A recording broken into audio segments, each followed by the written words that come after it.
Good afternoon, everyone. So, continuation lang po ito ng report. So, my topic is all about developing activity plan. So, the learning outcomes. Explain the significance of each other component and facilitate students' learning. Create a lesson plan based on the defined curriculum. Discuss the realities of implementing a lesson plan in actual class. So, yung lesson plan, it is a detailed guide how the teacher will conduct the flow of his or her lessons that provide structure for teaching, learning, assessment, and even classroom management. So, ito yung guide ng isang teacher kung paano siya, kung para mas maganda yung pag-deliver ng isang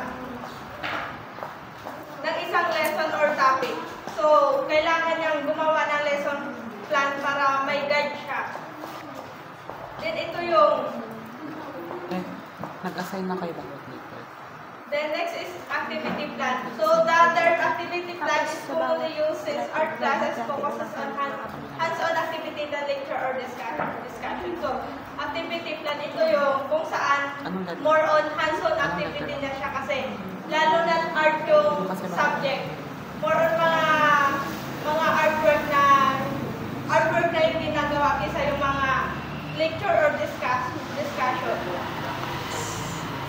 So, yung components of an activity plan for visual art. So, yung objectives, meron siyang tatlo: content standards, performance, and learning competencies.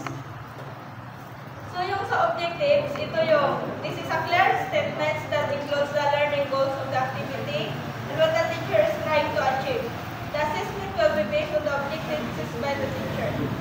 So, kung sa objective is makikita to sa K-12 curriculum guide.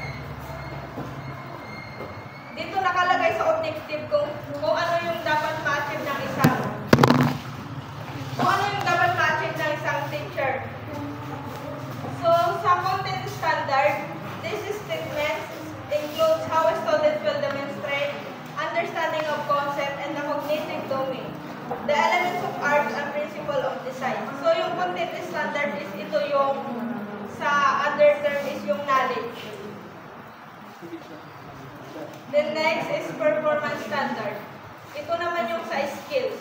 Kung ano nga ba dapat yung, how the students will demonstrate the skills by creating an artwork.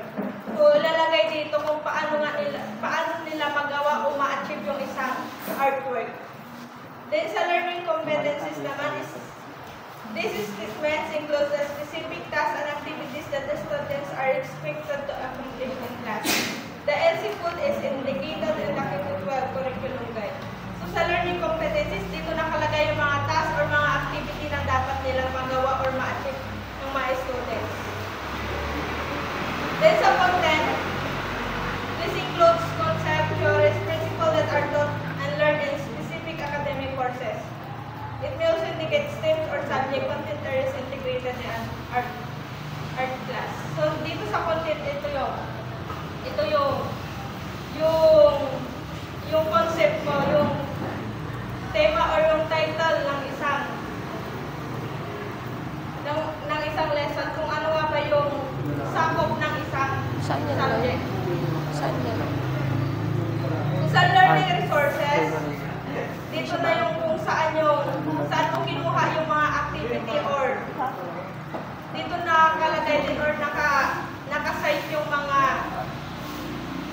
kung saan ka kumuha ng mga pinagawa mo or yung code. Then sa preparation, preparing the requirements stated by the teacher before conducting the class. So dito sa preparation, kailangan i-prepare ng teacher lahat ng mga requirements or materials bago sila mag-start ng klase. So sa students' materials, this is a list of materials that will be used. Indicate if there are preparation needed before bringing the works. Where to put to avoid spillage, students bring the materials. So dito is may individual. Sasabihin ng teacher dito sa mga students kung magdadala pa sila ng mga gamit or materials na kung saan individually, by pair, or by group. If the school will provide, indicate the distribution plan. Per group, material station, system for distributing and returning materials.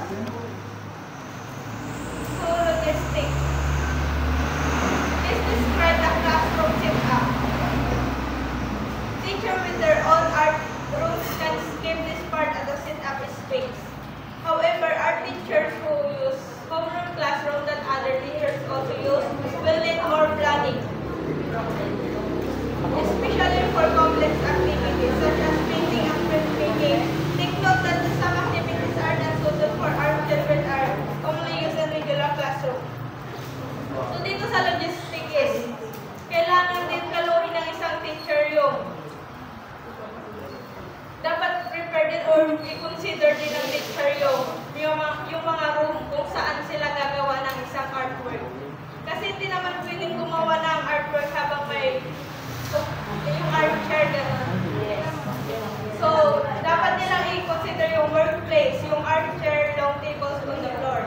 Tapos yung groupings for sharing materials, and classroom layout, yung rows o U-shape or workstations.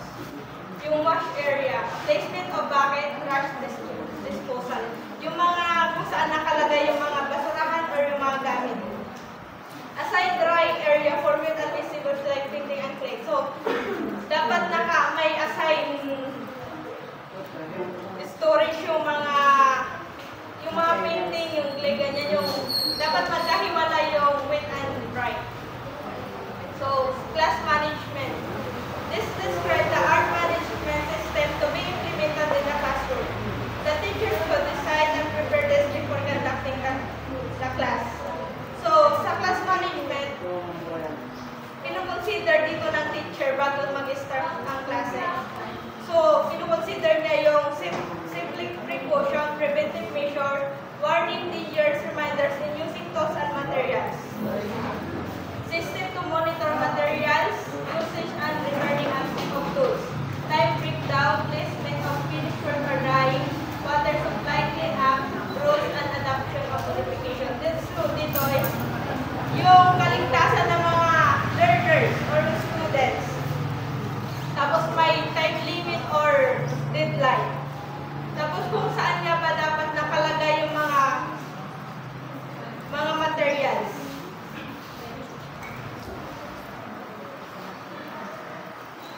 And then sa procedure naman, ito yung detailed process of teaching in the class.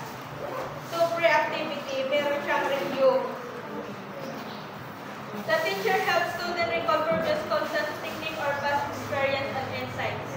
Work from the previous activity can also be showcased. This is important if the current lesson requires prerequisite skills learned from the previous lesson, especially if it involves technical skills. So dito sa review, ito yung recalling or reviewing na kung saan is kung may alam na ba or naranasan or kung may mga idea na ba yung mga students nila. So, ask question about previous lesson. So, dito nga magtatanong yung teacher sa previous lesson. Then, engagement. The teacher engages students by making them curious about the activity through asking questions, telling stories, or showing the situation for the day.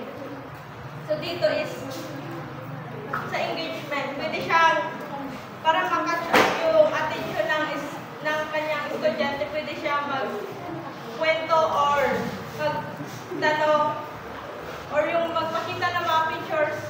Yung example dito is noodles